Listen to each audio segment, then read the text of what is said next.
আবু লুবাবা আল্লাহ নবী সাল্লাল্লাহু আলাইহি সাল্লামের একজন সাহাবী। আবু লুবাবা চাইলে বলতেছেন আমি আল্লাহ নবীর কাছে যেই কথা বলতে পারতাম, বললে নবীজি হয়তো গ্রহণ করে নিতেন।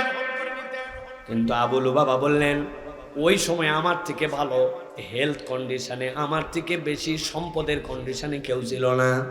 আমি নিয়ত করলাম যা হয় হবে, আল্লাহ নবীর কাছে যে আমি সত্য কথাই বলবো।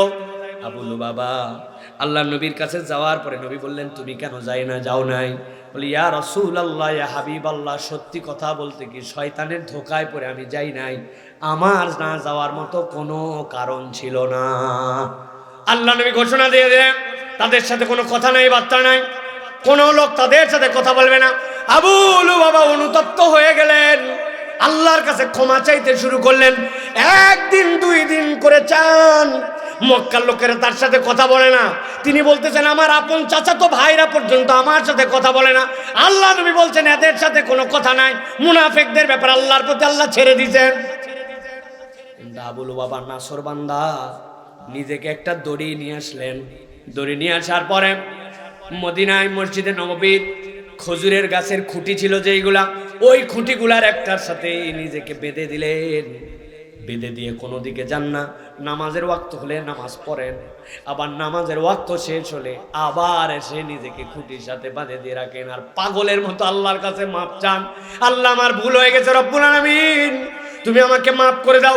একদিন দুই দিন নয়, 1 মাস 20 দিন 50 দিন পর্যন্ত আবু লুবাবা বলেছেন আমি রাসূলুল্লাহ সাল্লাল্লাহু আলাইহি ওয়াসাল্লামকে দেখতাম, মাঝে মাঝে চোখের কোণা দিয়ে আমার দিকে দেখতেন, কিন্তু আমার দিকে তাকাতেন না, পূর্ণভাবে কথা বলতেন না। আমার সাথে কেউ সালাম দিলে তার উত্তর নিত না, কেউ আমারে সালাম দিত না। আমার দুনিয়াটা ছোট হতে হতে এতটুকু হয়ে গেল। 50তম দিন যখন চলে আসলো, আল্লাহ রাব্বুল আলামিন তার ডেডিকেশন, তার তওবা এত বেশি পছন্দ করলেন, আল্লাহ কোরআনুল কারীমের মধ্যে আয়াতে কারিমা অবতীর্ণ করলেন তাদের জন্য। ওয়া আখারুনা আতারাফু বিযুনুবিহিম খালাতু আমালান সালিহান ওয়া আখারা সাইয়্যা আসাল্লাহু আন ইয়াতুবা আলাইহিম ইন্নাল্লাহা গফুরুর রহিম। আল্লাহ বলছেন তারা তাদের অপরাধ তো স্বীকার করে নিয়েছে, এরপর আল্লাহর কাছে তওবা করেছে। আল্লাহ বলছেন তার তওবাটা এত দামি তওবা, এত ডেডিকেটেড তওবা, কতগুলা লোক পারস্য থেকে তাদের কাছে অফার দিছে, তোমার সাথী তোমাদেরকে ত্যাগ করছে, তুমি ওরে বাদ দিয়ে দাও, একটা মানুষের সাথেই ব্যবহার করে নাকি, তুমি আমাদের কাছে চলে আসো, আমরা তোমাকে সম্মানের সাথে গ্রহণ করে নিব। উনি বুঝছেন এটাও শয়তানের আরেক ফিতনা, নিজেকে এখান থেকে ছড়ান নাই। আল্লাহ নবীর সাহাবী সব বিশ্বাস করেন, সব মানেন, আল্লাহ রাসূলের কথা স্বীকার করেন, নবীর পিছে নামাজ পড়েন, কেবল যুদ্ধে যেতে বলছিলেন তিনি যান নাই।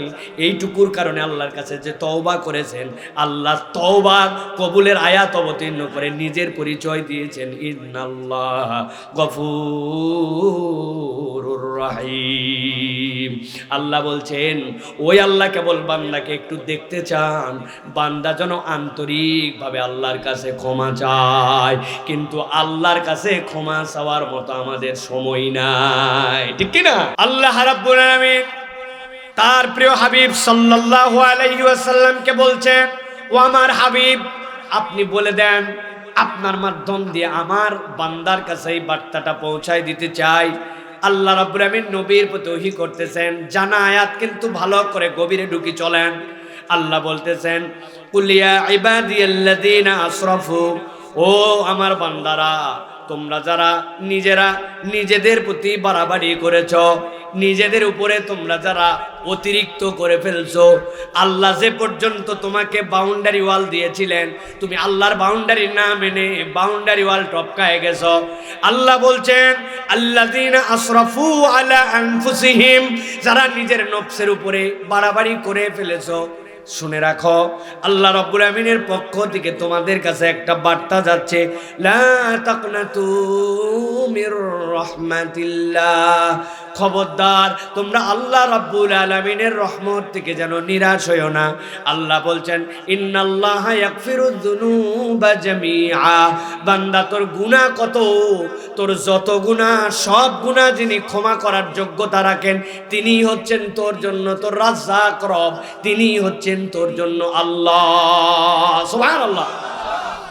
আল্লাহ রাব্বুল আমিন বলছেন, ইন্নাহু হুয়াল গফুরুর রহিম।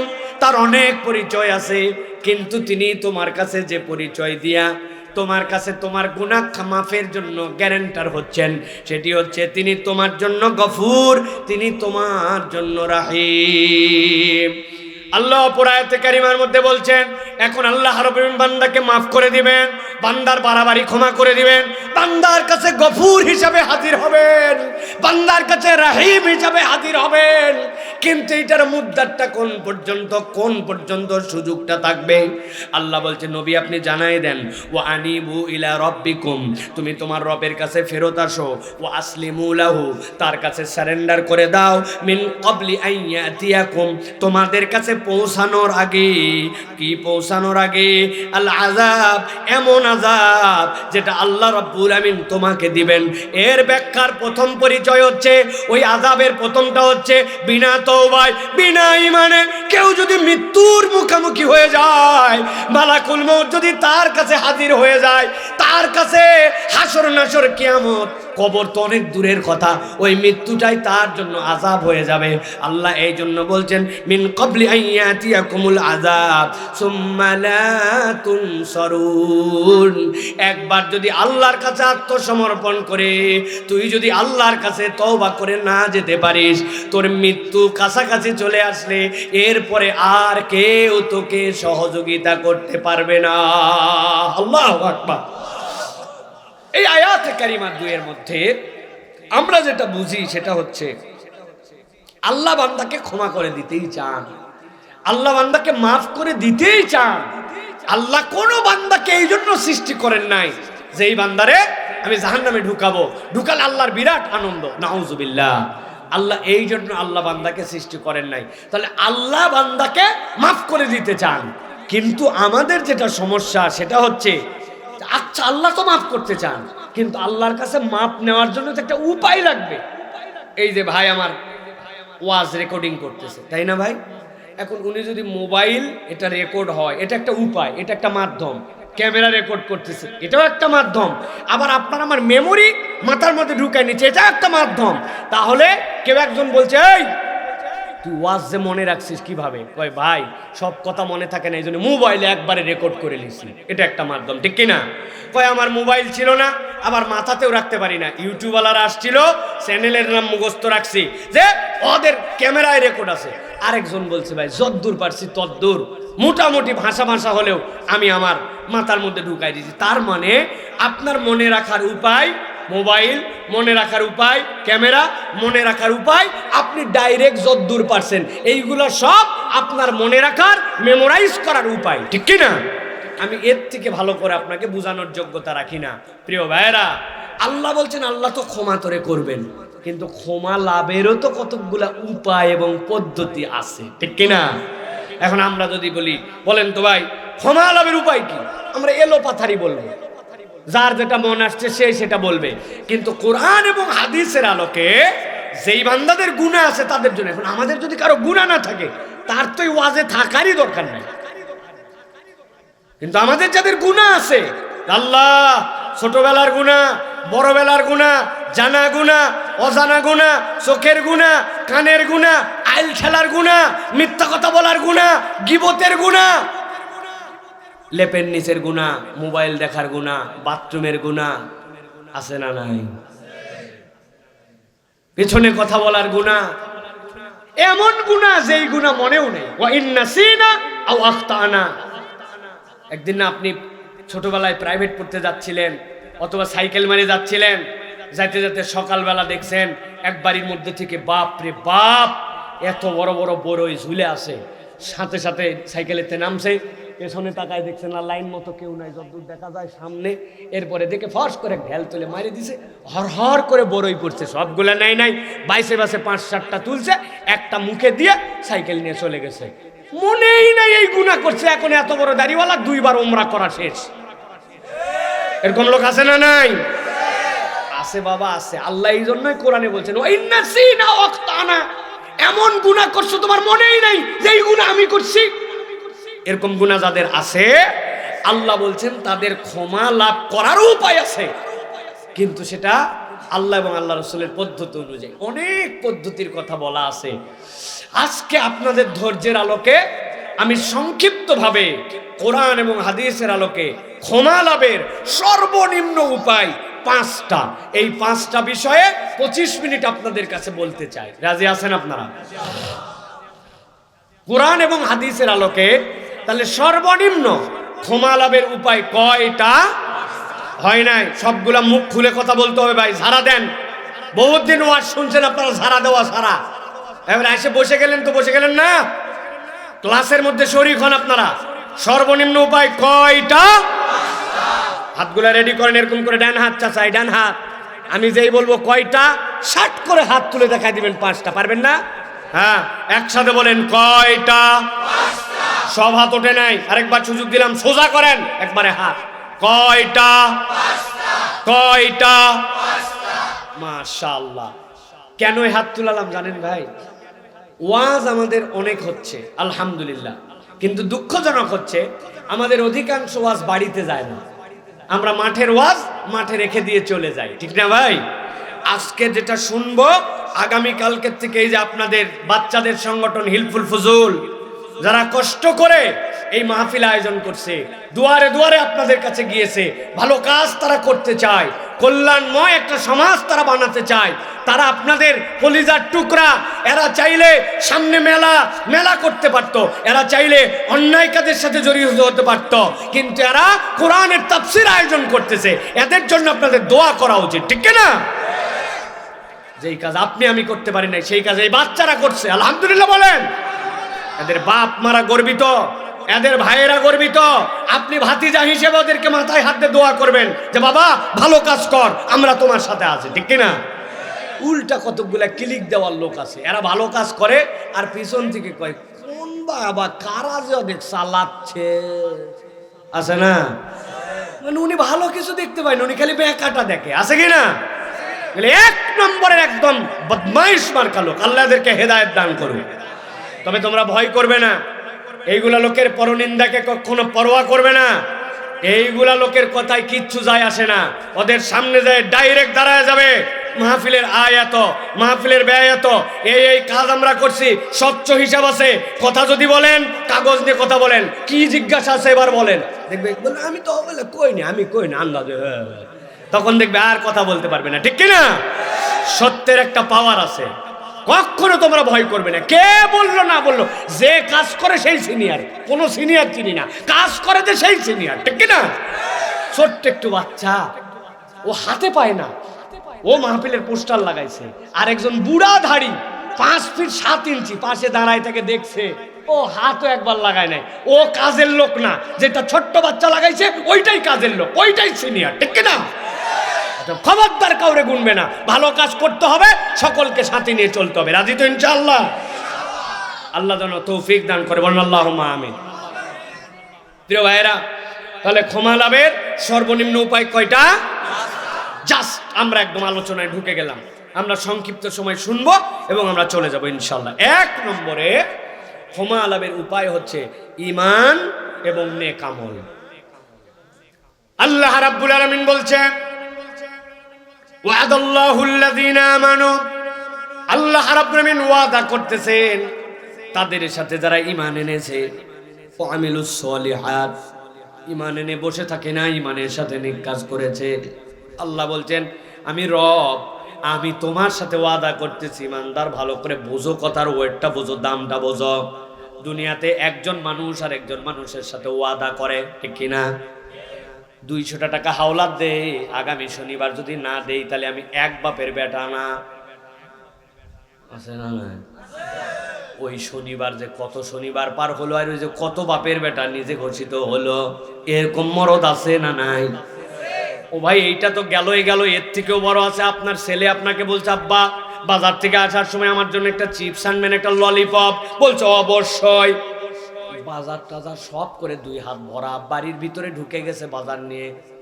ছেলে বলছে আমার ললিপপ। বলছে হাই হাই মনে নাই। এরকম হয় কি হয় না? বইয়ের সাথে তো অন্য সময় খালি লাগালাগি, হঠাৎ করে একদিন মোহাব্বত জেগে গেছে। বইয়ের হাতের দিক তাকায় বলছে হায় হায়, এটা বিয়ের সময় তোমাকে না দিছিলাম চুরি, ব্যবহার করতে করতে একবারে চিকন হয়ে গেছে। আহারে একটুক মানাচ্ছে না তোমাকে, এইবার খালি ধান উঠুক, উঠার পরে তোমার ওই চুরি ভাঙ্গায়া 1 ভরির একটা সুন্দর গড়ায়া দিব ইনশাল্লাহ। হঠাৎ করে ওই মরদ শুনছে সোনার ভরি বাড়তে বাড়তে 2,54,000। এরপরের থেকে বইয়ের চুরির দিকে তাকায় না, তো তাকাই না। আছে না নাই? আল্লাহ রাব্বুল আমিন বলছেন, আল্লাহ রাব্বুল আমিন এরকম কোন ওয়াদা তোমার সাথে করেন না। ওয়াদাল্লাহুল্লাযীনা আমানু ওয়া আমিলুস সালিহাতি মিনহুম মাগফিরাতাও ওয়া আজরান আযীমা। আল্লাহ বলছেন, ও দুনিয়ার মানুষ, আল্লাহ ইমানদারের সাথে ওয়াদা করতেছেন, তুমি যদি ঈমান আনো আর নেক আমল যদি করো, আল্লাহ বলতেছেন আমি রব্বুল আমিন ক্ষমা প্রাপ্তর 1 নম্বর তালিকায় তোমাকে তুলব। মিনহুম মাগফিরা, এর দ্বারা আল্লাহ তোমাকে ক্ষমা করে দিবেন। ওয়া আজরান আযীমা, আর আল্লাহ রব্বুল আমিন তোমার জন্য উত্তম প্রতিদানের ব্যবস্থা করবেন। এখন ঈমান তো বুঝলাম আমি, আমলে সলেহটা আমাদের মাথার মধ্যে পরিষ্কার নয়। আমরা অনেক সময় মনে করি নামাজ রোজা হজ যাকাত এইটুকুই কেবল আমলে সলে। না না না, আমি আমার ভাষায় বলি নামাজ রোজা হজ যাকাত এইগুলা হচ্ছে আপনার আমার জন্য পাস মার্ক। কিন্তু আপনাকে যদি আল্লাহর ক্ষমা প্রাপ্ত বান্দাদের মধ্যে অন্তর্ভুক্ত হতে হয়, তাহলে আপনার জন্য আরো কিছু নেক আমল হিসাব বরাবর করা লাগবে। আপনাদের এলাকায় জিজ্ঞাসা করে বাচ্চা কাচ্চা স্কুল আছে বাবা? হ্যাঁ বাচ্চারা কথা বলে, এদিকে তাকাও। গল্প করতেছো কেন? স্কুল আছে?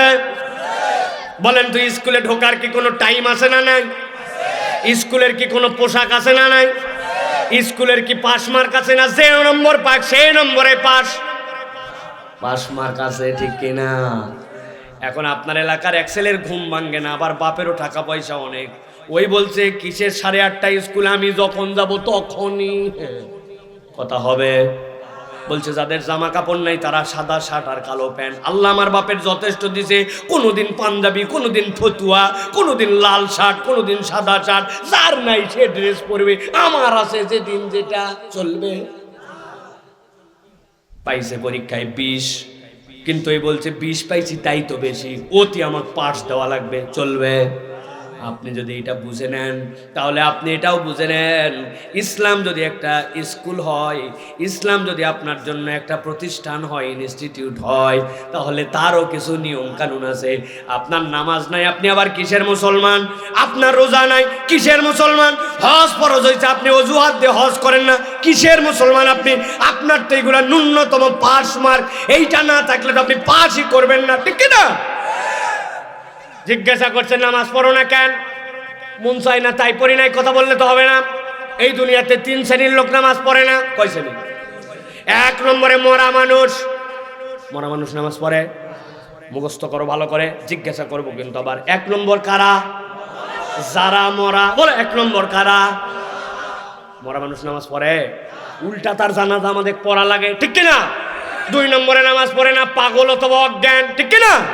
পাগলের কোনো নামাজ নাই, অজ্ঞানের কোনো নামাজ নাই। অজ্ঞান লোক কি নামাজ পড়তে পারে না? 3 নম্বরে নামাজ পড়ে না অমুসলমান যারা, ঠিক কিনা? এলাকার হিন্দুরা তো মসজিদে নামাজ পড়তে আসে, তাহলে 1 নম্বরে নামাজ পড়ে না কারা? 2 নম্বরে নামাজ পড়ে না কারা? অজ্ঞান অথবা পাগল। আরেকবার বলো, 2 নম্বরে নামাজ পড়ে না কারা? 3 নম্বরে নামাজ পড়ে না কারা? অমুসলমান যারা। একসাথে বলো। একজনকে জিজ্ঞাসা করছে তুই নামাজ পড়িস? বলছে না। তুই মরা। থাপ্পড় দিই, কিসের মরা? কথা বলতেছিস? বলছো তাহলে ঠিক আছে, ভুল করছি। তুই তাহলে পাগল অথবা অজ্ঞান। বলছে কিলায় ঠিক করে দিব। যা বলবি বলবি, পাগল বলবি না। বলে তুই তাহলে মরাও না, পাগলও না, অজ্ঞানও না, তাহলে তুই অমুসলমান। লাত্তায় লাত্তায় ঠিক করে ফেলবো, ব্যাক কল। আমি একটা পাক্কা পাক্কা ইমানদার, নাম আমার আব্দুল্লাহ। বলছে হবে না, নামাজ না পড়লেই 3 শ্রেণীর মধ্যেই তুমি নামাজ পড়বে না, আবার ঘোষণা দিবে মুসলমান, ঘোষণা দিবে পাগলও না, অজ্ঞানও না, ঘোষণা দিবে মরাও না, হবে না। যে আজকের থেকে ঘোষণা দেওয়ার পরে আগামীকালকে থেকে নামাজ পড়বে না, এই 3টার মধ্যে তাকে আনা লাগবে। রাজি? রাজি?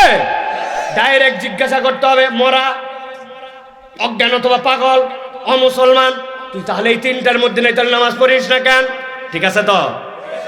আল্লাহ বলতেছেন তাহলে এটা পাস মার্ক, একটু তো ভালো কাজ করতে হবে, আমি তো ক্ষমা প্রাপ্তের তালিকায় আসতে চাই। আল্লাহ শিখাই দিচ্ছেন নবীকে দিয়ে, লিল মুমিনি আলাল মুমিনি সিত্তু খিসাল, একজন ইমানদারের জন্য আরেকজন ইমানদারের 6টা দায়িত্ব আছে। হাঁচি দিয়ে দিছে, আলহামদুলিল্লাহ বলছে, আপনি ইয়ারহামুকাল্লাহ বলবেন, এটাও আপনার জন্য নেক আমল। অসুস্থ হয়েছে, চেনা নাই জানা নাই, একটু দেখতে চলে গেছেন, কেমন আছেন, আল্লাহ আপনাকে শেফা দান করুক, এটা আপনার জন্য নেক আমল। রাস্তার মধ্যে দেখছেন একটা আদলা ইট পড়ে আছে, পা দিয়ে আস্তে করে সরায় দিছেন, ব্রিজটার গোড়া মিলতেছে না, ভ্যান ওঠার সময় ঠেকনা খায়, নামার সময় ঠেকনা খায়। 5 বন্ধু মিলে চিন্তা করছে 2টা ইট দিয়ে একটু মাটি দিয়ে দেই, রাস্তাটা একটু ঠিক হয়ে গেল। 2 বন্ধু 3 বন্ধু মিলে বলছে, দোস্ত, ইমাম সাহেব মুয়াজ্জিন সাহেব তো মসজিদ সাফ করে, আগামী বৃহস্পতিবার আমরা 3, 4, 5, 10 বন্ধু মিলে সাফ করব, হিলফুল ফুজুল থেকে এই মসজিদ সাফ করব। তোমার বাড়ির থেকে ব্রাশ আনবা, আমার বাড়ির থেকে ঝাঁটা আনবো, তুই একটু হারপিক আনবি, তুই একটু পাউডার আনবি। আনার পরে অজুখানাটা এই ডলা শুরু করছে না সেই ডলা, ছাই দিয়া বালু দিয়া হারপিক দিয়ে চকচকা বানায় ফেলছে অজুখানা। বাথরুমগুলা ময়লা হয়ে গেছিল, ঘুষে টুসে একদম টাটকা করে দিছে। এরপরে মসজিদের ঝাড়ু ঝোল জাল যা আছে সব পরিষ্কার করছে, ফ্যানগুলা পরিষ্কার করে দিয়েছে। কার্পেটটা কবে যে কিনছে, জীবনে কোনোদিন ধোয় না, শীত আসলে বিছায়, গরম আসলে মুড়ায় তুলে রেখে দেয়। কার্পেটটা হয়ে গেছে অ্যারারোটের মতো।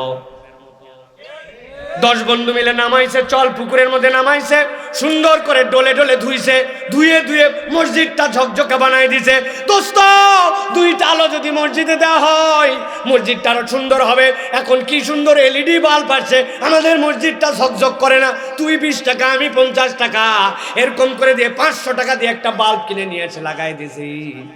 আল্লাহ বলছেন, ইন্নাল্লাযীনা আমানু ওয়া আমিলুস সলিহাত, কেবল ঈমান আনে নাই, খুঁজে খুঁজে নেক কাজ করেছে, আল্লাহ বলছেন ক্ষমা চাওয়া লাগবে না, আমি আল্লাহ অটোমেটিক তোর গুনাহ মাফ করতে থাকবো। আল্লাহ রাব্বুল আমিন বলছেন এই জন্য নেক আমল করো। মুরব্বী, আপনি মসজিদে যান, যাওয়ার পরে ধক্কাস করে আপনি বসে পড়েন। কেন বসলেন আপনি? আপনার তো কামাই করা লাগবে, আমাদেরও কামাই করা লাগবে। মসজিদে ঢুকছি, 5 মিনিট সময় আছে, 2 রাকাত তাহিয়াতুল ওযুর নামাজ পড়ে নিছি, 2 রাকাত দুখুলুল মসজিদের নামাজ পড়ছি। মসজিদের কোরআন মাজিদগুলা দেখবেন পুরাতন হতে হতে একবারে ভ্যাপসা ধরে গেছে। আপনি কোরআন মাজিদটা বের করে নিয়েছেন, 1 মিনিট সময় আছে, আমি একটু কোরআন তেলাওয়াত করতেছি, আল্লাহর কালাম হাতে ছুঁয়ে ছুঁয়ে পড়ার মধ্যে একটা পাওয়ার আছে ভাই, পাওয়ার আছে। ওই বান্দা কেবল ভালো কাজ করার অজুহাত খোঁজে। পকেটের মধ্যে একটা মেসওয়াক রাখছে, আমার নবী তো মেসওয়াক ব্যবহার করতেন। ব্রাশ তো আমি সকালবেলা করি, আমি তরুণ, আমি যুবক, মসজিদে যাওয়ার আগে একটু মেসওয়াক করে ডানে বামে ঘুষা দিয়া একটু কুলি করে নেই। পকেটের মধ্যে একটা আতর রেখে দিছি, গায়ের মধ্যে একটু আতর লাগাই, পাশের জনের হাতের মধ্যে একটু আতর লাগাই দেই, সুগন্ধটা নিয়ে খুশি হয়। আল্লাহ বলছেন ওই বান্দার কৌশল হচ্ছে, ওই বান্দা ফাঁকা সময় নষ্ট করে না, ওর কাজই হচ্ছে কেমনে নেক আমল বাড়ানো যায়। ধান লাগানোর সময় কোনো কাজ নাই, চিন্তা করছে মুক্ত বন্ধ রাখা যাবে না, আজকে টার্গেট করেছি, আজকে ধান নিরানোর সময় 1000 বার নবীর প্রতি দরুদ পড়বো, 1000 বার আরেকদিন কালেমা শরীফ পড়বো। আজকে আমি গেছি মাঠে কাজ করার জন্য, আড্ডা নাই, কথা নাই, বার্তা নাই, আজকে আমার কামাই হচ্ছে লা ইলাহা ইল্লাল্লাহ, সারাদিনের ওজিফা। আজকে সকালবেলা নিয়ত করে বের হইছি, আমার আগে কেউ সালাম দিতে পারবে না, আজকে 50টা সালাম আমার টার্গেট। আল্লাহ বলছেন নবী জানান, ওয়াদাল্লাহুল্লাযীনা আমানু, ওই ঈমানদারের সাথে আল্লাহ ওয়াদা করেছেন, ওয়া আমিলুস সলিহাত, যে নেক কাজ করতে থাকে, ফরজের যেইগুলো আছে ওইগুলো বাদ দেয় না, ওইগুলো তো থাকবেই, মিনহুম মাগফিরাতান, আল্লাহ বলছেন তাদের মধ্যে থেকে আল্লাহ ক্ষমা করে দিবেন, ওয়া আজরান আযীমা, আল্লাহ জান্নাতে তুলে তুলে ডাক দিয়া তার মুখের পর্দা সরায় তোর দিদার দিয়ে দিবে। তাহলে ক্ষমা লাভের এক নম্বর মাধ্যম হচ্ছে ঈমান আর নেক আমল। সুযোগ যেখানে আছে নেক আমল ছাড়া নাই। মাঝে মাঝে বাচ্চাদেরকে নিয়ে যাবেন মসজিদে, জানো অহংকার না হয়, শিক্ষা দেওয়ার জন্য। বাবা, সব মুসল্লি ঢুকছে জুতা উল্টা করে, সব জুতাগুলো সিধা করতো। বা বেটা বলবে মানুষের জুতা আমি সিধা, জুতা সিধা কর, নিজেকে নিচে নামানো শেখ। দেখবেন একদিন দুই দিন বলবেন ওইটার মধ্যে মজা পেয়ে গেছে, জুতা সবগুলো উল্টা দিক করে রাখে। অনেক বাচ্চা কাচ্চা আমি এরকম দেখছি, অনেক বুখারীর ওস্তাদকে দেখছি রাত্রেবেলা চুপচুপ করে বাথরুম সাফ করে ফেলতেছে মাদ্রাসা মসজিদে, কারণ উনি জানে অনেক সময় শয়তান আমাদেরকে পামপট্টি দিয়ে অহমিকায় নিয়ে আসে নিজের হাস্তিকে মিটাই দেওয়ার জন্য। এরকম কাজও মাঝে মাঝে করতে হয়, ঠিক কিনা প্রিয় ভাইরা? এই জন্য ঈমানের সাথে নেক আমল। তরুণরা রাস্তা সাফ করছে, তরুণরা রাস্তার পাশে গাছ লাগাইছে, মসজিদের পাশে দুটো ফুলের গাছ গাড়ে দিছে, মসজিদের আশপাশটা সাফ করে দিছে, স্ট্যান্ড দিয়ে দিছে। যেখানে সেখানে পোস্টার লাগানো, ওয়াজের পোস্টার মানে মসজিদের গায়ের মধ্যে লাগাই দিবেন, অসম্ভব না। মসজিদ 10 জনের টাকায় রং হয়েছে, 1 টাকার ভাগ থাকতে পারে, তুমি মসজিদ ময়লা করতেছো কেন? মানুষের ওয়াল ময়লা করতেছো কেন? মোড়ের মধ্যে স্ট্যান্ড দেওয়া আছে, পোস্টার লাগায় ওখানে লাগাতে, অন্য কোথাও পোস্টার লাগালে খবর আছে একবারে। 1 টাকা ধরবেন, ধরে একদিন অপমান করে দিবেন, আর ভয়ে কেউ এলাকায় পোস্টার যেখানে সেখানে লাগাবে না। আচ্ছা, ভোটের পোস্টার যদি লাইন মতো আসতে পারে, তোমার ওয়াজের পোস্টার লাইনে আসবে না? অবশ্যই আসতে হবে, এটা নিয়ম। নেক আমল, তাহলে ঈমানের সাথে নেক আমল মনে থাকতে হবে তো ইনশাআল্লাহ। এটা হলো 1 নম্বরে। 2 নম্বরে আল্লাহ রাব্বুল আলামিন বলতেছে, নবী আপনি জানায় রাখেন 2 নম্বর আমল হচ্ছে, যদি কেউ আল্লাহর কাছে ক্ষমা পেতে চায় তাহলে আল্লাহর কাছে ওই বান্দারে ক্ষমা চাওয়া লাগবে। কি চাওয়া লাগবে? একসাথে বলতে হবে, কি চাওয়া লাগবে? হুজুর এইটা আবার কেমন কথা? এটা তো জানা কথা। এই ক্ষমা চাওয়ার মধ্যে আবার কি আছে? প্রিয় ভাইরা, অনেক কথা আছে। চলেন এবার আমরা একটু ভিতরে ঢোকার চেষ্টা করি। আল্লাহ বলতেছেন সূরা নিসা 110 নম্বর আয়াতের মধ্যে আল্লাহ বলছেন, ওয়া মাইয়া'মাল সুআন আও ইয়াযলিম নাফসাহু সুম্মা ইয়াস্তাগফিরিল্লাহ ইয়াজিদিল্লাহ গফুরার রাহিমা। আল্লাহ বলছেন নবী আপনি বলে দেন, ওয়া মাইয়া'মাল সুআন, তোমাদের মধ্যে কেউ যদি অপরাধ করে ফেলে, আও ইয়াজলিম নাফসাহু, অথবা নিজের উপরে যদি জুলুম করে ফেলে, নিজের নফসের প্রতি জুলুম করে ফেলে, আল্লাহ বলছেন সুম্মা ইস্তাগফিরিল্লাহ, এরপরে এই ব্যক্তি আল্লাহর কাছে ইস্তেগফার করে, আল্লাহ বলছেন ইয়াজিদিল্লাহ গফুরার রাহিমা, ওই বান্দা আল্লাহকে গফুর পাবে, ওই বান্দা আল্লাহকে রাহিম পাবে। সুবহানাল্লাহ। আল্লাহর কাছে আমরা ইস্তেগফার করি, কিন্তু আমি আমার ভাষায় আপনাকে একটু বুঝাতে চাই, ইস্তেগফার তো অনেক সময় করি, কিন্তু যেই ইস্তেগফার আমরা করি, এই ইস্তেগফার অনেক সময় স্বয়ং একটা বেয়াদবি হয়। কি বলছি? স্বয়ং বেয়াদবি কেমনে? আপনি ইস্তেগফার করে আস্তাগফিরুল্লাহ 6G গতি আস্তাগফিরুল্লাহ এইটুকুই বলেন, আস্তাগফিরুল্লাহ, এটা তো লাইন মতো আছে। মসজিদে সালাম ফিরা ইমাম সাহেব আসসালামু আলাইকুম ওয়া রাহমাতুল্লাহ, আসসালামু আলাইকুম ওয়া রাহমাতুল্লাহ, আল্লাহুম্মা আমিন। আছে না? কি পড়ছেন আপনি? কই আমি পড়িনি, হুজুর পড়ছে, আমি খালি চুমাইছি, ঠিক কিনা? হুজুর কি পড়লো? হুজুর যতটুক পড়ছে ওইটুকু হুজুরের জন্য পড়ছে। আল্লাহ আমি গুনাহগার, তুমি দয়া করে আমাকে মাফ করে দাও। সব মুসল্লি বলছে আমিন। আপনার কি হয়েছে? বুঝেন নাই আপনি মনে হয়? প্রিয় ভাইয়েরা, আমরা আল্লাহর কাছে এমন ভাবে ইস্তেগফার করছি যে ইস্তেগফার আল্লাহর কাছে অনেক সময় বেয়াদবি হয়। আমি অনেক সময় বোঝানোর জন্য বলি, আপনি বয়স হয়ে গেছে, চেয়ারম্যান সাহেবের কাছে গেছেন, কি লাগবে আপনার? বয়স্ক ভাতার সার্টিফিকেট লাগবে। অনেক সময় বয়স্ক ভাতার সার্টিফিকেটের জন্য চেয়ারম্যানের ইউনিয়ন পরিষদে যাওয়া লাগে কিনা? চেয়ারম্যান আছে অন্য লোকের সাথে একটু কথা বলতেছে, আপনি একটু বসেন, একটু পরে আপনার কাছে আসবে। খানিকক্ষণ পরে বলছে চেয়ারম্যান সাহেব আপনাকে ডাকছে, ভিতরে যান। ভিতরে গেছে, যে চেয়ারম্যান সালাম দিয়েছে, আসসালামু আলাইকুম রহমতুল্লাহ, আমার নাম আব্দুল গফুর, আমার বয়স 70+ হয়ে গেছে, আমার কিন্তু একটা বয়স্ক ভাতার সার্টিফিকেট লাগবে, দ্রুত তুমি ব্যবস্থা করে দেবে। গেলাম। চেয়ারম্যান বলতেছে পাগলা কোত্থেকে আসলো রে, কি বললো? বলছে সর বলে একটা বয়স্ক ভাতার সার্টিফিকেট। বলছে তাই বলি, এইরকম করে মানছে বলে, যা আর বয়স্ক ভাতার সার্টিফিকেটের গুল্লি মারি। কথা ঠিক কিনা? আপনি এমপি সাহেবের কাছে গেছেন, আপনার বেটা চাকরির জন্য একটা সুপারিশ দরকার। এমপি সাহেবের সাথে দেখা হওয়ার সাথে সাথে যদি আপনি সালাম দেবেন, এমপি সাহেব আমার বেটা চাকরি একটা দরকার, তোমাকে কিন্তু ভোট দিয়েছিলাম, এটা ব্যবস্থা করে দেবে। গেলাম। এমপি বলছি এত বড় ব্যাককল থেকে আসছে, ঠিক কিনা? ধরেন অনেক সময় এরকম হয় না যে বাপের নামে এক কিন্তু ছেলের নাম আলাদা, আছে না নাই? ভুল করে ওরকম একটা ছেলেকে থানার থেকে কেসে ধরে নিয়ে গেছে, বাপ এবার নিয়ে গেছে ন্যাশনাল আইডি কার্ড। দেখেন যার বাপ মনে করে যার ছেলেকে আনছেন ওটা সেই ছেলে না, বেটার নাম এক হলে হবে কি, বাপের নাম আলাদা। সেন্টি বলছে এই কথা আমাকে বললে হবে না, সেকেন্ড অফিসার দেখলে তার কাছে যে বলা লাগবে, কেস ওনার কাছে, এসআইয়ের কাছে গেছে। যাওয়ার পরে বলছে এই দেখেন কার্ড আমার ছেলে যেটা ধরে যাচ্ছেন ওটা আমার ছেলে না, আপনি কিন্তু উল্টা পাল্টা নিয়ে আসছেন, খবর আছে কিন্তু, বলে যান তাড়াতাড়ি সারেন। বলছি এটা কো ধর, বলা লাগে কেমন করে থানায়, কথা এটাই বলতে শিখে নাই, কথা ঠিক কিনা? আমি এর থেকে ভালো করে আপনাকে বুঝাতে পারবো না। আমরা অনেক সময় খেয়াল করে দেখেন আল্লাহর কাছে নিজে ক্ষমা চাচ্ছি, কিন্তু এমন বেয়াদবের মতো চাচ্ছি, এর থেকে বড় বেয়াদব। আমার আমল নামায় গুনাহ খাতায় ভরা, কিন্তু আমি হাত তুলতে দেরি আর মুখের মধ্যে মুছতে দেরি নাই। 5 মিনিট আল্লাহর কাছে কেঁদে কেঁদে চাইছি, সিজদার মধ্যে পড়ে গেছি, রব্বুল আমিন আমাকে মাফ করে দিতে হবে, আমার বাচ্চার জন্য আমি হুজুরের কাছে, আমিনের কাছে কেউ যদি তওবা করে রব্বুল আলামিন অবশ্যই অবশ্যই তাকে মাফ করে দেন। সুবহানাল্লাহ।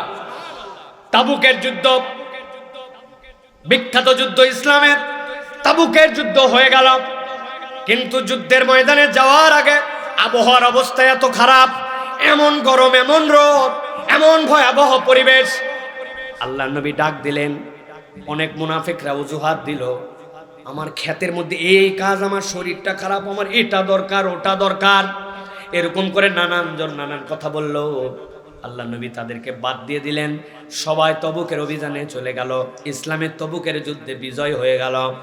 ইসলামের যুদ্ধ বিজয় হওয়ার পরেই আল্লাহ নবী সাল্লাল্লাহু আলাইহি ওয়াসাল্লাম ব্যাক করে আসলেন।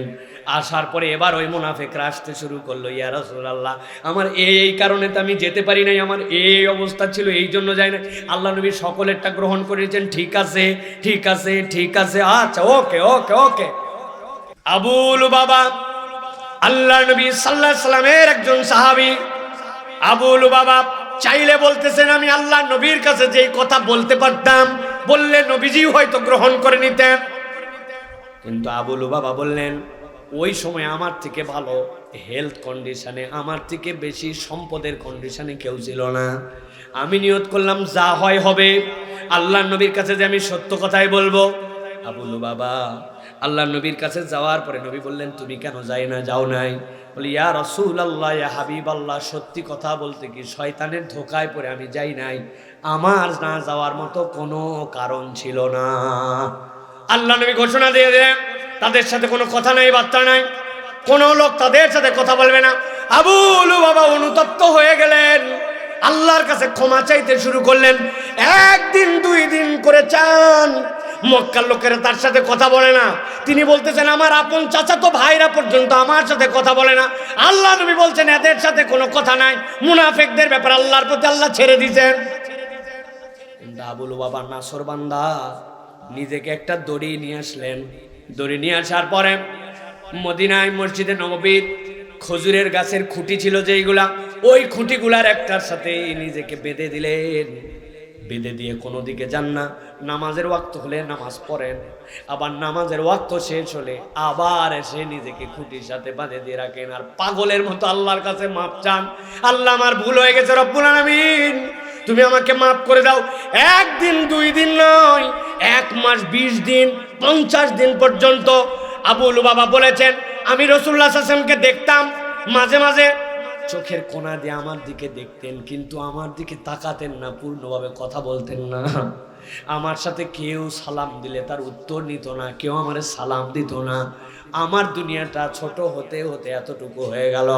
50তম দিন যখন চলে আসলো, আল্লাহ রাব্বুল আমিন তার ডেডিকেশন, তার তওবা এত বেশি পছন্দ করলেন, আল্লাহ কোরআনুল কারীমের মধ্যে আয়াতে কারিমা অবতীর্ণ করলেন তাদের জন্য। ওয়া আখারুনা আতারাফু বিযুনুবিহিম খালাতু আমালান সালিহান ওয়া আখারা সাইয়্যা আসাল্লাহু আন ইয়াতুবা আলাইহিম ইন্নাল্লাহা গফুরুর রহিম। আল্লাহ বলছেন তারা তাদের অপরাধ তো স্বীকার করে নিয়েছে, এরপর আল্লাহর কাছে তওবা করেছে। আল্লাহ বলছেন তার তওবাটা এত দামি তওবা, এত ডেডিকেটেড তওবা, কতগুলা লোক পারস্য থেকে তাদের কাছে অফার দিছে, তোমার সাথী তোমাদেরকে ত্যাগ করছে, তুমি ওরে বাদ দিয়ে দাও, একটা মানুষের সাথেই ব্যবহার করে নাকি, তুমি আমাদের কাছে চলে আসো, আমরা তোমাকে সম্মানের সাথে গ্রহণ করে নিব। উনি বুঝছেন এটাও শয়তানের আরেক ফিতনা, নিজেকে এখান থেকে ছড়ান নাই। আল্লাহ নবীর সাহাবী সব বিশ্বাস করেন, সব মানেন, আল্লাহ রাসূলের কথা স্বীকার করেন, নবীর পিছে নামাজ পড়েন, কেবল যুদ্ধে যেতে বলছিলেন তিনি যান নাই। এইটুকুর কারণে আল্লাহর কাছে যে তওবা করেছেন, আল্লাহ তওবা কবুলের আয়াত অবতীর্ণ করে নিজের পরিচয় দিয়েছেন, ইন্নাল্লাহ গফুরুর রহিম। আল্লাহ বলছেন ওই আল্লাহ কেবল বান্দাকে একটু দেখতে চান, বান্দা যেন আন্তরিকভাবে আল্লাহর কাছে ক্ষমা চায়, কিন্তু আল্লাহর কাছে ক্ষমা চাওয়ার মতো আমাদের সময় নাই, ঠিক কি না? গুনাহ আছে, সময় নাই। আমার বাচ্চার জন্য আমি দোয়া করলাম না, কে ধরবে, কার ঠেকায় দুনিয়ায় বলেন? খালি বলি বাচ্চা কথা শুনে না, ব্রেন ভালো না, চাকরি হলো না, বড় জানি হয়, এইটুকু না। আপনি একদিন সিজদায় পড়ে গেছেন, 10 মিনিট চোখ দিয়ে দাউ দাউ করে পানি পড়তেছে, আল্লাহ আপনি আমার ছেলেকে দিবেন না কেন? আল্লাহ একটু দেন আল্লাহ। আমি জানি আমিও নেককার না, সেও হয়তো অনেক গুনাহ খাতা করছে, কিন্তু আপনি তো পরিবর্তন করতে পারেন। কত ডাকাতকে আপনি আল্লাহর ওলি বানাইছেন। আল্লাহ ওমর রাদিয়াল্লাহু তাআলা তলোয়ারে নবীকে মারতে যাচ্ছিল, সেই ওমরকে আপনি নবীর সবচেয়ে বেস্ট সাহাবীদের মধ্যে অন্তর্ভুক্ত করে খলিফাতুল মুমিনিন বানাইছেন। আমার ছেলে তো এরকম অন্তত করে নাই, আল্লাহ তাআলা আপনি দিবেন না কেন? চাওয়া লাগবে, আমার হাতে সময়ই নাই। শেষ কথা, ঠিক কি না? রাগ হচ্ছেন আপনারা, রাগ হচ্ছেন প্রিয় ভাইয়েরা। তাহলে আল্লাহর কাছে ক্ষমা চাওয়া লাগবে প্রিয় ভাইয়েরা। এটা গেল 2 নম্বর পয়েন্ট। এবার চলেন 3 নম্বরে। আল্লাহর কাছে ক্ষমা পাইতে হলে তওবা করা লাগবে। কি করা লাগবে? হুজুর আমরা তো তওবা করি আস্তাগফিরুল্লাহ, একটু কই না না, তওবার মানেটা আমরা বুঝি নাই। একটু সংক্ষেপে আপনাদের কাছে বুঝাই, তওবা মানে আল্লাহ কি বুঝাইছেন এই জায়গায়। আল্লাহ রাব্বুল আমিন বলতেছেন ওয়া হুয়াল্লাযী ইয়াকবালুত তাওবাতা আন ইবাদিহি ওয়া ইয়াফু আনিস সাইয়্যাত ওয়া ইয়ালামু মা তাফআলুন। আল্লাহ বলছেন তিনি তো তোমার সেই আল্লাহ যিনি বান্দার পক্ষ থেকে তওবা কবুল করেন, সকল গুনাহ খাতা মাফ করে দেন। এই কথা আল্লাহ এই জন্য বলছেন ওয়া ইয়ালামু মা তাফআলুন, দুনিয়াতে তুমি যা করো সব খবর যিনি রাখেন তিনি আল্লাহ, ঠিক কি না? কারেন্ট চলে গেলেও যিনি দেখেন তিনি কে? যখন কেউ দেখে না তখন যিনি দেখেন তিনি কে? এই কথার উপর আমাদের ঈমান আছে না নাই? প্রমাণ আছে না নাই? কি প্রমাণ আছে? আছে। এখনই বলে দেই, দেখেন সবাই লাফ দিয়ে উঠবেন, যারা যারা এই কাম করছেন তারা হ্যাঁ বলবেন কিন্তু আমার সাথে, ঠিক আছে? হ্যাঁ বলা লাগবে একটা। যারা যারা এই কাম এবার করছেন হ্যাঁ বলবেন একবার, পারবেন ইনশাল্লাহ? হুজুর এবার 17 রোজার দিন এমন পিপাসা লাগছে, দুপুর 3টার দিকে আর সহ্য হয় না, মসজিদে ওযু করার জন্য ঢুকছি, ঢুকে 2 কুলি দিয়ে করে ফেলে 3 নম্বর কুলি ক্যাপ করে মারে দিছিলাম। কারা কারা মারছেন হাত তোলেন। হুজুর আমি গোসল করতেছিলাম, কেউ দেখে না, এত তৃষ্ণা লাগছে, নাকের উপর দিয়ে যখন পানি চলে যাচ্ছিল তখন 2 বার খালি করছেন। করেন নাই কেন? বলছে হুজুর ওই বাথরুমের ভিতরে আল্লাহ দেখে, কেউ আমার কুলির ঢোক চেপা না দেখলেও যিনি দেখেন তিনি আমার আল্লাহ, ঠিক কিনা? তাহলে আমাদের বিশ্বাস আছে এবং প্রমাণও আছে, ঠিক কি না? আল্লাহ বলতেছেন বান্দারে তুই তো প্রমাণ দিছিস, আমি আল্লাহ এই জন্য বললাম ওই আলামু মা তাফালুন, বান্দা তুই যা করিস সব যে আল্লাহ জানে, ওই আল্লাহর কাছে তুই ফেরত আয়, তাছাড়া কিন্তু তোর বাঁচার উপায় থাকবে না। কিন্তু ফেরত আসার মধ্যে একটু তাল করে আসা লাগবে, ধান্দাবাজি করে আসা যাবে না। যা যা বলবেন তার পক্ষে আমরা হ্যাঁতে মারো, কিন্তু পাওয়ারে এসে গেছে এখন রূপ বদলায় ফেলছি। আন্দাজি ঠিক বলেন না, আমি কি বলছি আন্দাজি ঠিক বলেন আপনারা। আসরের নামাজ 3 জায়গায় পড়ছে প্রয়োজনে, কারণ ভোট দরকার, ঠিক কিনা? মাথায় টুপি তুলছিল, বিসমিল্লাহির রহমানির রহিম ছাড়া কোনো কথাই বলতো না। ঘটনা কি? ঘটনা হচ্ছে ভোট দরকার, ঠিক কিনা? তার মানে লাইন মতো আসছিল, কিন্তু এই লাইনের পিছে একটা ধান্দা ছিল, ঠিক কিনা? আল্লাহ বলছেন এই ধান্দা করলে হবে না। বিড়ি খায় না যখন মুরব্বী থাকে, বাপ মা থাকে, কিন্তু আড়ালে আপনারে বিড়ি মারে, আছে না নাই? আন্দাজে কথা বলবেন না, বহু আগে বিড়ি খাওয়া বাদ দিছে, ও এখন বিড়ির ভিতরে মাল ফেলায়া ওর ভিতরে ভিন্ন মাল ঢুকায় টানে, আছে না নাই? কি নাম ওটার? গ্যাজা। ভালো করে বোঝেন, আল্লাহ বলতেছেন না না না, তুমি যে আমার কাছে ফেরত আসছো ওইটার পিছনে 3টা যুক্তি তোমার থাকা লাগবে। অতীতের জন্য অনুতপ্ত, আল্লাহর কোনোদিন ওইটা করব না, ভবিষ্যতে তোমার কাছে প্রতিশ্রুতি দিচ্ছে এই ভুল আমার ইচ্ছাকৃতভাবে আর হবে না। 3 নম্বরে আমি কোনো দিক তাকায় এই কাজ করি নাই, আমি তওবা করছি আমার আল্লাহর জন্য। বান্দা যদি এরকম একবার ফেরত আসতে পারে, আল্লাহ বলছেন ওই বান্দাকে পেলে আল্লাহ কেমন খুশি হয় জানো? 1 লোক মরুভূমিতে রওনা হয়েছে, 7 দিনের পথ পার হবে, তার উটের পিঠের মধ্যে তার সব খাবার আছে। 3 দিনের পথ পার হয়ে গেছে, যাওয়ার পরে এক জায়গায় বিশ্রাম নিচ্ছে, উটটা বেঁধেছে, বাঁধার পরে উটের পিঠের থেকে নেমে গাছের নিচে একটু রেস্ট নিচ্ছে। 3 দিনে অনেক পথ পার হয়ে গেছে। ঘুম থেকে ওঠার পরে দেখে উটের পিঠের মধ্যে তার খাবার, আগামী 4 দিনের পথ ও পাথেও পানি সব আছে, উট নাই। মরুভূমির উট যদি একবার হারায় যায়, একবার যদি ছুটে যায়, উট বিশ্বস্ত প্রাণী, কিন্তু উট পলায়ন পর যদি হয় তাকে আর ধরার উপায় নাই। ওই লোক মৃত্যুর প্রহর গুনতেছে, 2-4-5 ঘন্টা সাধ্যের মধ্যে এদিক ওদিক তাকাইছে, দৌড়াইছে, আর ভাবছে যত খুঁজবো তত তাড়াতাড়ি মৃত্যু, কেননা তৃষ্ণারও বেশি লেগে যাবে। নাই নাই নাই, চিন্তা করছে পিছন দিকে যে যাব, 3 দিনের পথ আর পার হতে পারবো না, সামনের 4 দিনের পথ তো পার হওয়া সম্ভবই না, নিশ্চিত মৃত্যু। মৃত্যুর টেনশনে তৃষ্ণায় যখন ছাতি ফেটে যায়, সন্ধ্যার আগ দিয়ে ক্লান্তিতে আবার গাছতলায় ঘুমায় পড়ছে। এমন ঘুমাইছে, মাগরিবে রক্ত হয়ে যাবে, সূর্য ডুবে যাবে, এমন সময় বালুর একটা ঝাপটা এসে তার মুখে লাগছে, ঘুম ভেঙে গেছে। ঘুম ভাঙা মাত্র উঠছে, উঠে দেখে যে উট তার থেকে হারায় গেছিল, উট তার পাশে দাঁড়ায় আছে। উট দাঁড়ানো দেখেছে, অবাক হয়ে গেছে, খুশিতে চিৎকার করে বলতেছে, ও আল্লাহ তুই আমার গোলাম, আমি তোর মনিব। কথা ঠিক আছে তো? উল্টা করে ফেলছে, আনন্দে উত্তেজনায় আল্লাহরে বানাইছে গোলাম, নিজেই হয়ে গেছে মালিক। মানুষ অনেক সময় আনন্দে উত্তেজনায় উল্টা পাল্টা কথাও বলে, ঠিক কিনা?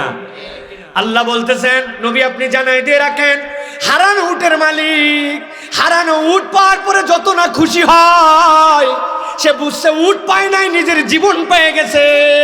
কোন বান্দা যদি আল্লাহর দিক থেকে অন্য দিকে চলে যায়, কিন্তু যদি তওবা করে আবার যদি আল্লাহর কাছে ফেরত আসে, হারানো উটের মালিক উট পাওয়ার যে খুশি হয় তার থেকে বহু গুণ বেশি খুশি। হারানো বান্দা যখন আল্লাহ পায়, আল্লাহ বেশি খুশি হয়ে যায়। আল্লাহ চায় না আমার বান্দা জাহান্নামে যাক, আমার বান্দা আমার কাছে তওবা করে ফেরত আসুক। এই জন্য তওবার আরেকটা অর্থ হচ্ছে ভাঙা আর সম্পর্ক জোড়া লাগানো। আলেম উলামারা তাফসীর পড়ে নেবেন, পড়েছেন আপনারা, এটা কমন। তুবু ইলাল্লাহি তাওবাতান নাসুহা, তোমরা আল্লাহর কাছে তওবা করো, নসুহা তওবা। নসুহার ব্যাখ্যা একদল মুফাসসির বলতেছেন এই শব্দটা নাসহাতুন থেকে আসছে। না সাতুন থেকে আসে, তার মানে কি জানো নাকি? শরীয়তপুরে যারা দাদি আর নানি আছে তারা বুঝবেন। আপনার ছেলের বাচ্চা হবে, মেয়ের বাচ্চা হবে, এই খবর যদি দাদি নাতি পায় খুশি হয় কিনা? খুশি হয়। কি করে? আমাদের দিকে করে, যত আধুনিক হোক যত যাই হোক, দাদিকে অথবা নানিকে কিছু কাঁথা সেলাই করা লাগবে। আপনারা কি বলেন, ক্যাথা না খেতা? খেতা না? ওই যে চাষা পরে পরে যে লুঙ্গি পচায় ফেলছে, চাষি পরে পরে যেই শাড়ি একদম পুরাতন হয়ে গেছে, বাড়ির চেয়ে চাদর ধুতে ধুতে ধুতে ধুতে রং মং সব চলে গেছে, ওগুলা টান দিলে খালি পরপর করে ছিঁড়ে যায়, ঠিক কিনা? পরপর করে ছিঁড়ে ছিঁড়ে মধ্যে দিছে চাদর, উপরে দিছে শাড়ি, নিচে দিছে লুঙ্গি, হাত দিয়ে ছিঁড়ে ছিঁড়ে সবগুলা সাইজ করছে, বড় বড় ফোঁড় দিয়ে প্রথমে আটকায় নিছে, নেওয়ার পরে সোনামুখী সুই দিয়ে এবার সুন্দর করে সেলাই করতে শুরু করছে। চিকন ফোঁড় দিয়ে সেলাই করে যখন রেডি হয়ে গেছে, সাইড মুড়ি দিয়ে দিছে। যেই লুঙ্গি টান দিয়ে পরপর করে ছিঁড়ত, 3 তপকা দেওয়ার পরে, চিকন সেলাই দেওয়ার পরে, 6 মাস অ্যাসিড পেশাব করার পরেও নাতি ছিঁড়তে পারে না। কথা বললেন না? আল্লাহ রাব্বুল আমিন বলছেন, তুবু ইলাল্লাহি তাওবাতান নাসুহা। বান্দা, আল্লাহর সাথে তোর সম্পর্ক ছিল কোন দিন জানিস নাকি? আল্লাহ তোকে জিজ্ঞাসা করেছিল, আলাস্তু বিরাব্বিকুম, আমি কি তোমার রব নই? আমি বুঝে না বুঝে আল্লাহর কাছে ওই দিন বলেছিলাম, আল্লাহ তুমি আমার রব। কিন্তু দুনিয়ায় আসার পরে আল্লাহ বলছেন, তুই ভুল করেছিস, রবের সাথে সম্পর্ক ভেঙে গেছে, কিন্তু এই ভাঙা সম্পর্ক নিয়ে তুই কবরে যাস না, সম্পর্কটা জোড়া লাগা। জোড়া লাগাবি কেমন করে? তওবার দ্বারা। ফেরত আয়, ফেরত আয়। একবার যদি ফেরত আসিস, আল্লাহ বলছেন তোর যত গুনাহ আমি আল্লাহ সবগুলাকে মাফ করে দিব। আল্লাহ বলছেন এই জন্য তওবার দ্বারা ভাঙা সম্পর্ক জোড়া লাগে, গুনাহ মাফ হয়। তবে একটুখানি বুঝ করা লাগবে, বোনের সম্পত্তি খাইয়ে ফেলছি, ভাইয়ের সম্পত্তি দেই নাই, রাস্তা খাইয়ে ফেলছি, ব্যাংক ডাকাতি করে ফেলছি, এখন বড় হুজুর কাম হবে? হবে তো না? এই জন্য বান্দার হক নষ্ট করলে আগে সাবধান হতে হবে, বান্দার হক বান্দাকে বুঝাই দিতে হবে, তারপরে তওবা করতে হবে, ঠিক কিনা? চলেন, দীর্ঘ হয়ে যাচ্ছে, এবার 4 নম্বরটাই চলে যায়। আল্লাহ বলতেছেন 4 নম্বর হচ্ছে তাকওয়া অর্জন করা। তুমি যদি আল্লাহর কাছে অটোমেটিক ক্ষমা পেতে চাও, তাহলে তুমি আল্লাহর কাছে তাকওয়াদার হয়ে যাও। আমি অনেক জায়গায় বোঝানোর জন্য বলি, তাকওয়া মানে হচ্ছে অন্তরের ভিতরে একটা ভিন্ন কিছু ইনস্টল করা। কি করা? মুরব্বীরা বুঝবে না, এখন ইয়াংরা বুঝবে। কি করা? ইনস্টল করা, একটা অ্যাপস ঢুকায় নেওয়া। কিন্তু তার জন্য আগে নিজেকে যোগ্য হওয়া লাগবে, ঠিক কিনা? কিসের ঠিক আন্দাজি? জোরে জোরে বলছ। উদাহরণ দেয় একটা, এই যে পদ্মা নদী পার হয়ে আসছে, ঠিক না? কিন্তু সিনাইদার দিকে যখন আগে যেতাম, পদ্মার এদিক দিয়ে যেতাম না, দৌলদিয়া পাটুরিয়া ঘাট দিয়ে যাইতাম। কয়দিন আগে বাস একটা যেখানে ডুবছিল, শুনছেন না? আহারে, আমার মাহফিল সিনাইদাতে, আসরের ওয়াক্ত যায় যায়, তখন আমি গাড়ি কিনি নাই, ভাড়া গাড়িতে চলি। গাড়িওয়ালা কেবলমাত্র ফেরির মধ্যে বাস উঠতে দেরি, আমার লাফদে নামতে দেরি নাই। লাফদে নেমে আমি 4 তলার উপরে চলে গেছি। আপনারা যারা ফেরিতে গেছেন তারা জানবেন, উপরে নামাজের জায়গা থাকে, ঠিক কিনা? আরে শরীয়তপুরের মানুষ যদি এটা না জানে তো কে জানবে? এটা 3 দিন আগে না ব্রিজ হলো, ঠিক কিনা? মাওয়া ঘাটে কত প্রাণ চলে গেছে, কত মানুষ মরে গেছে, কত অ্যাম্বুলেন্সের যাত্রী যে ওখানের থেকে ফেরত আনা লাগছে। উঠে গেছে উপরে, যাওয়ার পরে নামাজের জায়গায় মোবাইলটা একটুখানি বাইর করে দেখেই নামাজে দাঁড়াই গেছি। 2 রাকাত নামাজ শেষ হওয়ার পর এই যে চাচা যেরকম আমার দিকে তাকায় আছে, দেখেন ওই রকম এক মুরব্বী খালি আমার দিকে তাকায় আছে। আমি প্রথমে একটু বেঁকা চোখে দেখে না দেখার ভান করে আবার সোজা করছি চোখ, কিন্তু আবার চোখ তাকায় দেখি চাচা তাকায় আছে। কি ঘটনা? আল্লাহ, কি বোধহয় ভুল করলাম। হঠাৎ করে ডান দিকে তাকায় সালাম দিছে, আসসালামু আলাইকুম। ওয়ালাইকুম আসসালাম। চাচা কোনো সমস্যা? বলছে বিরাট। বিরাট মানে কি? আবার অপরাধ করলাম চাচা? বলতেছে তুমি এখানে নামাজ পড়ার আগে আমি নামাজ পড়ছি, তো কি সমস্যা? আপনার জায়গা নাকি? বলতেছে না না, আমি তুমি যে জায়গায় নামাজ পড়ছো ওই জায়গায় নামাজ পড়ার আগে, নামাজে দাঁড়ানোর আগে একজনকে জিজ্ঞাসা করলাম কিবলা কোন দিক। ওই লোক ডান বাম না দেখেই বলল এই দিক।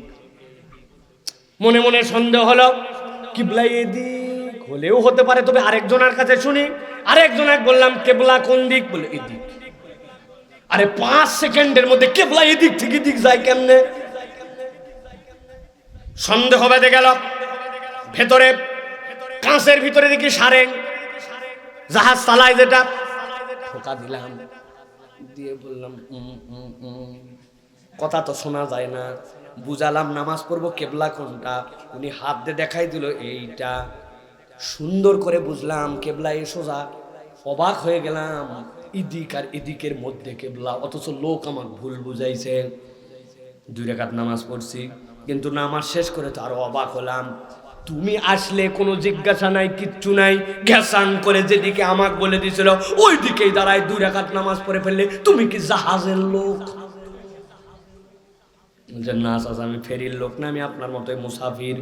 নামাজ তাহলে কেমনে এরকম করে বললেন বাবা? আমি বলছি বাবা এই তাহলে ঘটনা, আমি তো বুকে পানি ছিল না আপনার টেনশনে, কি বোধহয় অপরাধ করলাম। চাচাকে বললাম চাচা আমাদের মোবাইলের মধ্যে একটা কম্পাস আছে, কম্পাসের ধর্ম হচ্ছে উত্তর দক্ষিণ, এর বিপরীত পূর্ব পশ্চিম। খানায় কাবার থেকে আমরা পূর্ব দিকে, এই জন্য আমরা পশ্চিম দিকে কেবলা। ওইটা দেখে 1 মুহূর্তের মধ্যে আপনিও নামাজ পড়তে পারবেন কেবলা কোন দিক বের করা সম্ভব কিনা। কম্পাস দেখে সম্ভব। মুরব্বী বলতেছে বাবা তাহলে এত যেহেতু সহজ, আমি তো অনেক সফর করি, আমার যেন নামাজটা ঠিক হয়, এই জন্য তুমি আমাকে একটুখানি কম্পাসটা ঠিকঠাক মতো সেট করে দিতে পারবে নাকি? আমি বললাম এটা কোনো ব্যাপারই না চাচা, চিন্তা করছে সোয়াব কামানোর তো এটাই সুযোগ। উনাকে আমি নামাজের দিক ঠিক করে দিব, বেচারি নামাজ ঠিক করে পড়বে, আমার একটু হলেও সোয়াব হবে, ঠিক কিনা? মুরব্বী খুশিতে গদগদ হইয়া পকেট থেকে তার মোবাইল বাইর করে দিচ্ছে আমাকে সব কিছু সেটিং ঠিক করে দেওয়ার জন্য। পকেটের থেকে যে মোবাইল বাইর করে হাতে দিছে, আমি হাতে নিয়ে দেখি অবাক, নোকিয়া 3220। হাসলেন যে বাটন বাটন বাটন মোবাইলের মধ্যে অ্যাপস ইনস্টল হবে তো? কথা বলা হবে? ওর মধ্যে কি গুগল প্লে স্টোর আছে? নাই। ওইটার মধ্যে আপনি সেট করতে পারবেন না, ওইটার জন্য একটা সেট আপনার জন্য আগে দরকার, ঠিক না? আল্লাহ রাব্বুল আলামিন বলছেন ও দুনিয়ার মানুষ, তুমি নিজের মধ্যে আগে অ্যাপস ইনস্টল করো। ইন্নাল্লাযীনা ইয়াখশাউনা রাব্বাহুম বিল গায়বি লাহুম মাগফিরাতুন ওয়া আজরুন কাবীর। আল্লাহ বলছেন ও দুনিয়ার মানুষ, যারা আল্লাহকে ভয় করে এই ভয়ের এমন একটা দাম। আল্লাহ বলছেন অন্তরের মধ্যে রবের ভয় যখন সেট হয়ে যায়, আল্লাহ ওই বান্দার এই ভীতির দাম এমন দেন, তার গুনাহ অটোমেটিক মাফ করে দেন। তাহলে আমি খাইলাম না যে আল্লাহর ভয়ে, পানি পান করলাম না যে আল্লাহর ভয়ে, আল কাটার সময় ওই আল্লাহ কোথায়? ছেলে বিয়ে দেওয়ার সময় কৌশলে যে যৌতুক খায় তখন আল্লাহ কোথায়? মিথ্যা কথা বলি তখন আল্লাহ কোথায়, ঠিক কিনা? অতএব প্রিয় ভাইয়েরা, অন্তর থেকে আল্লাহকে ভয় করা লাগে। বৃষ্টি আসছে, হ্যাঁ, তাহলে ওয়াজ শেষ করে দিলে তো আমারই লাভ, তাড়াতাড়ি করে। মাশাআল্লাহ, ঠিক আছে, চলেন তাহলে আমরা সকলে চলে যাই নাকি? এত টেনশন কেন? বলছে আপনার বাড়ির কাছে আপনার দৌড় ঝাঁপ দেখে তোমার মন খারাপ হয়ে যাচ্ছে। হ্যাঁ, আপনারা যত হাজার হাজার লোক সামনে বসে আছেন, আমি শুধু আল্লাহর দিক তাকায় এই পর্যন্ত কথা বলতেছি, এত লাখ লাখ লোকের সামনে এত কথা বলা লাগে না। রাগ করলেন আপনারা? এটা আমি আল্লাহর দিক তাকায় কথা বলি, বাস শেষ কথা। এবার তাহলে ঈমান এবং নেক আমল লাগবে, আল্লাহর কাছে ক্ষমা চাওয়া লাগবে, তওবা লাগবে, তাকওয়া অর্জন লাগবে। সর্বশেষ যেটা বলবো, যাক যাক যাক বাচ্চারা যাক, সমস্যা নেই, ছোট মানুষ দূরের থেকে মাদ্রাসা থেকে আসছে ওরা, যাক। সর্বশেষ যেটা লাগবে সেটা হচ্ছে নিজের জীবনে ক্ষমা চাইতে হলে, ক্ষমা পেতে হলে দান সদাকা করা লাগবে। যার জীবনে দান সদাকা নাই, তার জীবনে আল্লাহর কাছ থেকে ক্ষমা নাই। আল্লাহ বলেছেন ওমিম্মা রাযাকনাহুম ইউনফিকুন, এটা আমার কথা নয়, আল্লাহ বলছেন তোমার রিজিক থেকে তুমি দান করো। অনেক সালাফরা কি বলতেন, আজকের শেষ কথা, একদম শেষ কথা, ওয়া মিম্মা রাযাকনাহুম ইউনফিকুন। এটার সামগ্রিক ব্যাখ্যা হচ্ছে সবই তো রিজিক আল্লাহর দেওয়া। হাত পা চোখ কান সুস্থতা সন্তান সম্পদ জমি জমা সবই তো আল্লাহর রিজিক, ঠিক কি না? কিন্তু এই রিজিকের আবার ছোট্ট একটা পরিচয় আছে। ওই যে যেই চালটা আপনি হাঁড়িতে রান্নার জন্য দিচ্ছেন ওইটা আপনার রিজিক, রান্না হয়ে যাবে দুপুরবেলা। মারা 4 পট চাল দিছে, একদল বলতেছেন তোমার সংসারে যদি বরকত চাও ওই দেওয়া রিজিক থেকে এক মুঠ তুলে আল্লাহর জন্য রেখে দাও। কেননা ওয়া মিম্মা রাযাকনাহুম, আল্লাহ তোমাকে খাওয়ার জন্য যে রিজিক দিয়েছিলেন তুমি মেপেই ফেলছো দুপুরবেলা হাফ কেজি চাল রান্না করবে। আল্লাহ এটা রান্না করেই ফেলতে পারি, কিন্তু এক মুঠ তুলে ওর মধ্যে রেখে দিয়েছি, বিসমিল্লাহ বলে রান্না করতে শুরু করেছি। আমি হালতটা পবিত্র থাকার জন্য চেষ্টা করি। আল্লাহ আপনার সংসারের মধ্যে বরকত দিয়ে দিবেন। এই জন্য যেই পরিবারে দান আছে, যেই পকেটের খরচ আছে, আল্লাহ ওই বান্দাকে মাফ করে দেন। সুবহানাল্লাহ বলছি তো সুবহানাল্লাহ। কিন্তু বিগত শুক্রবারে কারা কারা 20 টাকা দেন নাই? মসজিদে হাত তোলেন। দেন নাই যারা যারা এই জুম্মাতে 20 টাকা দেন নাই, হাত তোলেন। তোলেন, হাত তোলেন সবগুলো তো। এই 20 টাকা দিছ, হাত তোলো।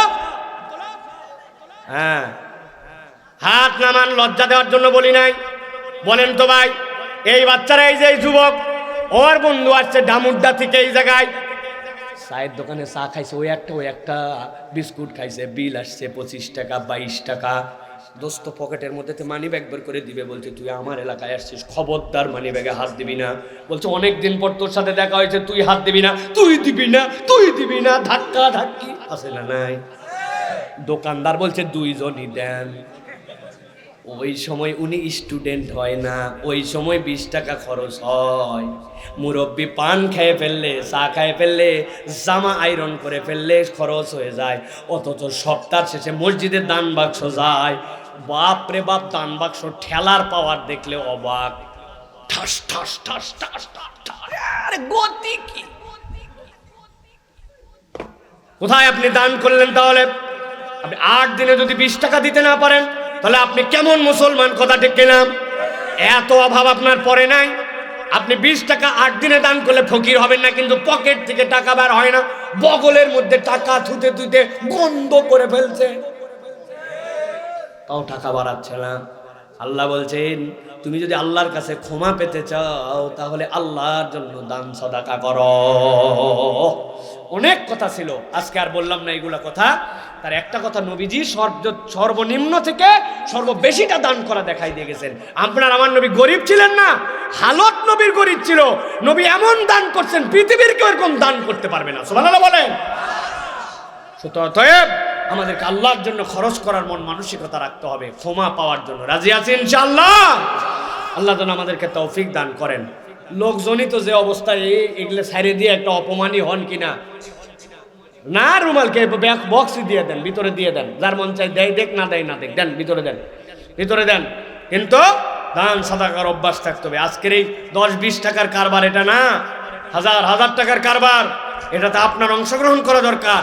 এরকম 50টা মানুষ দরকার যারা 1000 টাকা করে দিয়ে এই কার্যক্রমটা নিয়ে যাবেন। বছরে 1000 টাকা দিবেন, 50টা লোক পারবে না? আপনাদের এলাকায় মাস কতদিন হয়? ছেড়ে দাও, ছেড়ে দাও, ছেড়ে দাও। আপনাদের এলাকায় মাস কতদিন হয়? 12 মাসে।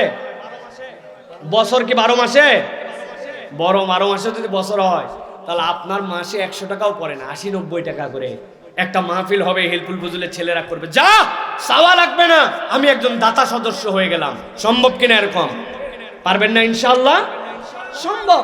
আপনারা নাম লিস্ট করবেন, এরকম করে করার জন্য চেষ্টা করবেন। আল্লাহ রাব্বুল আলামিন যেন আমাদেরকে তৌফিক দান করে। প্রিয় ভাইয়ের আর কথা বাড়াবো না, আপনারা অনেকে দূরে যাবেন, আবহাওয়া খারাপ। দিচ্ছেন তিনি আমাদের জন্য রাজ্জাক। আর ওই আল্লাহ আপনাকে জাহান্নামে নেওয়ার জন্য, আমাকে জাহান্নামে নেওয়ার জন্য পাঠান নাই। ওই আল্লাহ জান্নাতে নিতে চান, কিন্তু ক্ষমা প্রাপ্তদের মধ্যে নিজেকে ঢুকায় নিয়ে যাওয়া লাগবে, ঠিক কিনা?